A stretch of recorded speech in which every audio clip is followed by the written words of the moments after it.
Ada banyak kesalahan yang terjadi dalam pengelolaan persediaan atau stok dalam gudang kita. Salah satunya adalah terjadinya selisih stok dalam gudang. Apa itu selisih stok dan apa penyebab-penyebab yang menyebabkan selisih stok tersebut? Simak video kali ini. Dalam video sebelumnya saya sempat membahas tentang stok opname dan apa itu stok atau persediaan. Dalam video kali ini saya akan membahas penyebab terjadinya selisih stok atau persediaan pada gudang kita dan bagaimana cara mengatasinya. Selisih stok itu sendiri terjadi karena ada selisih antara stok yang ada di gudang kita dengan data yang kita pegang, jadi ada selisih angka atau jumlah pencatatan fisik dengan kartu stok data kita.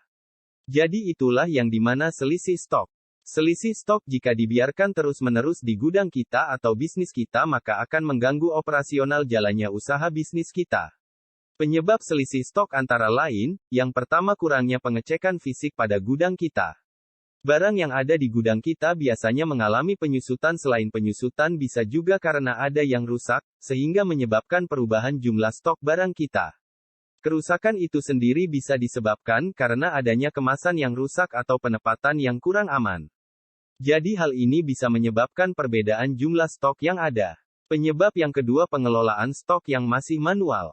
Dengan mengelola stok gudang secara manual bisa menyebabkan kesalahan human error. Dalam hal ini pasti seorang manusia tidak luput dari kesalahan, dengan mencatat secara manual peluang terjadinya selisih pasti ada. Jadi lebih bagusnya untuk mencatat keluar masuk barang di gudang menggunakan sistem karena akan lebih akurat. Penyebab yang ketiga, proses pengiriman dan penerimaan barang. Untuk proses pengaturan pengeluaran barang dan penerimaan barang harus ditata dan diatur sedemikian rupa pencatatannya agar jelas dan tidak ada yang kelewatan.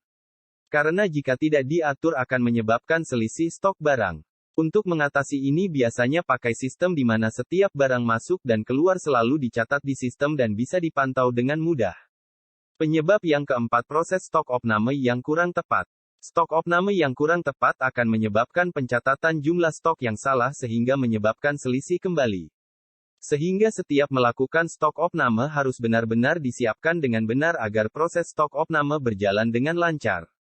Proses stok opname baiknya dilakukan setiap hari jika barang yang dimiliki lebih sedikit yaitu pagi dan sore, sedang jika barang yang jumlahnya banyak bisa dilakukan per periode. Bisa 3 harian, 1 mingguan, bulanan tergantung kondisi jumlah barang, bisnis dan gudang Anda.